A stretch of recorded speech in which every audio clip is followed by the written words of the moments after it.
ओम शांति। जिसका जिम्मेदार स्वयं भगवान हो, वे परेशान कैसे हो सकते हैं। जिम्मेदारी तो हर व्यक्ति के पास कुछ न कुछ होती है। रोज ही कई जिम्मेदारियों का वहन मनुष्य करता है। एक टीचर की भी जिम्मेदारी होती है, वो बच्चों को ठीक से पढ़ाए। स्टूडेंट्स की भी जिम्मेदारी होती है, वो ठीक से पढ़ें। एक व्यापारी की भी जिम्मेदारी होती है बहुत कुछ। माता पिता की जिम्मेदारी अपने बच्चों के प्रति। कोई बड़ा काम आपको दे दिया गया, उसकी जिम्मेदारी आपके ऊपर है। आपको बच्चों की शादियां करानी है, उनकी जिम्मेदारी है। पढ़ाना लिखाना है, कहीं ज़्यादा खर्च करना है, उनकी जिम्मेदारियां हैं। हर एक की अपनी क्या क्या जिम्मेदारी है और क्या क्या कर्तव्य है, इसको मनुष्य को अच्छी तरह पहचान लेना चाहिए। कईयों की जिम्मेदारी उन्हें बोझिल कर देती हैं और कईयों की जिम्मेदारियां उन्हें आगे बढ़ा देती हैं, बहुत कुछ सिखा देती हैं, शक्तिशाली बना देती हैं। इसलिए जिम्मेदारियां संभालना ये एक बहुत बड़ी क्वालिटी है। कई लोग क्या करते हैं, भाई हम काम तो करेंगे पर जिम्मेदारी नहीं लेंगे, वो साधारण आत्माएं मानी जाएंगी। जिम्मेदारी लेने वाला व्यक्ति नेतृत्व करेगा, वो नेता बन जाएगा। और जिम्मेदारियों में सफल होना ये भी अपने हाथ में है। उसमें हमारा स्वभाव बहुत स्वीट हो, अभिमान न हो, हमें कार्य करने की बहुत तत्परता हो, हमें केयरलेसनेस न हो, तो हमारी टीम भी ऐसी हो जाएगी और तब जिम्मेदारियां हमें सुख देने वाली बन जाएंगी, हमारा नाम रोशन करने वाली बन जाएंगी। परंतु जिम्मेदारियों को बोझ न बनने दें। बाबा क्या करते थे, बाप बच्चों को जिम्मेदारियां देते हैं, लेकिन जो बच्चे अपनी जिम्मेदारियां बाप को अर्पित करके ट्रस्टी होकर जिम्मेदारियों को पूर्ण करते हैं, वो सदा सफल होते हैं। भगवान ने तो हमें बड़ी बड़ी जिम्मेदारी दे दी। विश्व को बदलना है, संसार को भगवान का संदेश देना है, लाखों करोड़ों लोगों के जीवन को सुंदर बनाना है, मनुष्य को देवत्व की ओर ले चलना है। और तुम्हारी अपने लिए बहुत जिम्मेदारियां हैं। तो मनुष्य की अपने लिए भी जिम्मेदारी होती है, परिवार के लिए भी, समाज के लिए भी, विश्व के लिए भी। जो जॉब उसे है, जो कार्य उसे सौंपे गए हैं, उन्हें पूर्ण करने की जिम्मेदारी भी उसकी होती है। अब देख लीजिए, आपको 4 घंटे में एक कार्य पूर्ण करना है, ये आपकी जिम्मेदारी है। अब आपकी मनोस्थिति कैसी होती है? आपका मन तुरंत तेज दौड़ने लगता है या कंट्रोल में रहता है? आप नर्वस हो जाते हैं या धैर्यवत रहते हैं? आपकी विवेक शक्ति स्टेबल रहकर ठीक ठीक काम करती है या जल्दीबाजी में आपका कुछ का कुछ निर्णय लेने लगते हैं और खेल बिगड़ जाता है? जिम्मेदारी निभाते हुए आपके साथ एक टीम भी है, उसे आप एक्टिव रखते हैं या लेजी? उन पर क्रोध करते हैं या प्यार का साम्राज्य? आपका अभिमान आड़े आ रहा है या आपकी सद्भावनाएं? ये सब जिम्मेदारियों में मुख्य रूप से पार्ट प्ले करती हैं। किसी के अच्छे रिजल्ट तो किसी के बुरे रिजल्ट। लेकिन जिम्मेदारी मिलते ही परेशान हो जाना, ठहरेंगे, जिम्मेदारी मिलते ही बहुत नर्वस हो जाना, स्ट्रिक्ट हो जाना, बोल बिगड़ जाना, टेंशन में आ जाना, परेशानी फील करने लगना, भारी हो जाना, ये चीज़ें व्यर्थ संकल्पों को बहुत बढ़ा देती हैं। एंजॉय करें अपनी जिम्मेदारियों को। याद रखें, स्वयं सर्वशक्तिवान मेरा साथी है। मैं तो निमित्त हूँ, करनहार हूँ। करावनहार तो शिव बाबा बैठा है ना।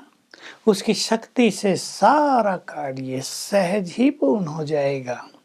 तो जिम्मेदारियों को खेल समझकर, अपना श्रेष्ठ भाग्य समझकर, अपनी योग्यता समझकर उसका आनंद लेंगे। भाग्य है ना, हमें अपनी जिम्मेदारी मिली, बहुत बड़ी जिम्मेदारी मिली, और अगर भगवान जिम्मेदारी देता है तो उस जिम्मेदारी को पूर्ण करने का बल भी प्रदान कर देता है। इसलिए बहुत बहुत हल्के हो जाएं। जितने हम हल्के होंगे, जिम्मेदारियां भी सहज पूर्ण हो जाएंगी, हम सफलता को प्राप्त होंगे।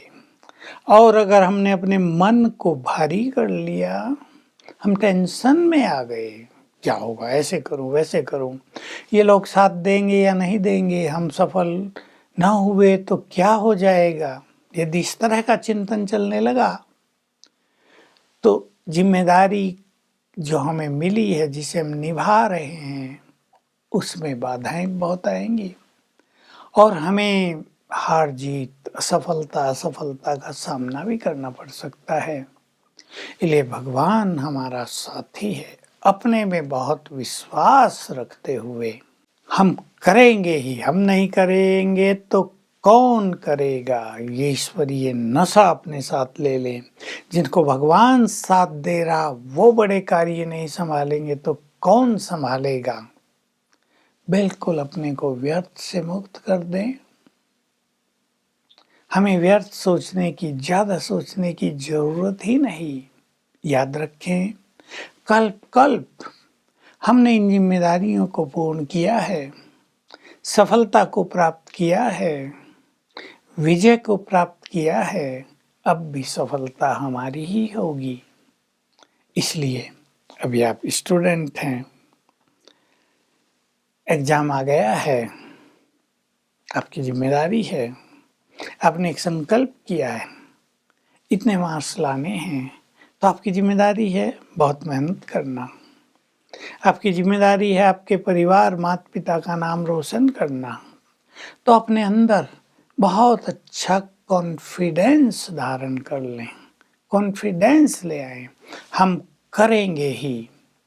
और ये बिल्कुल अच्छी तरह समझ लें, किसी भी जिम्मेदारी में यदि मनुष्य बहुत खुशी में, उमंग उत्साह में, चिंताओं से मुक्त, नर्वसनेस से मुक्त रहता है तो सब काम सहज हो जाते हैं।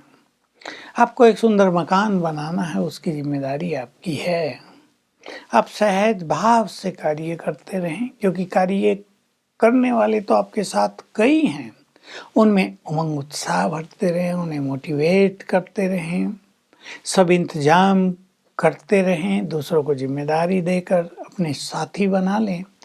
तो उस जिम्मेदारी को वहन करना, उस मकान को कंप्लीट करना आपके लिए बहुत ही सहज हो जाएगा।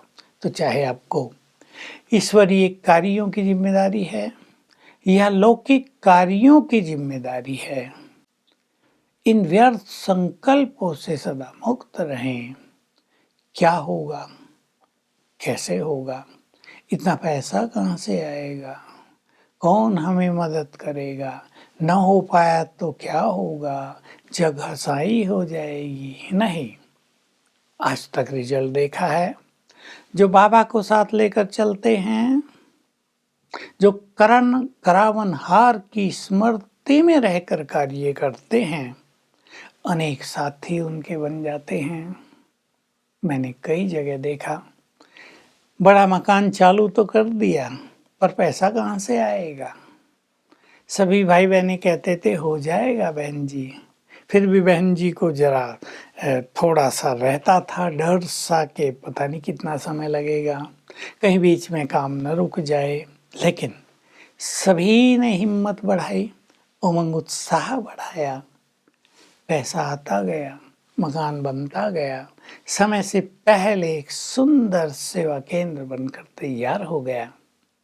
तो हमें स्वयं में विश्वास, बाबा की शक्तियों में विश्वास, अपने ईश्वरीय परिवार में विश्वास रखकर हर जिम्मेदारी का वहन करना चाहिए।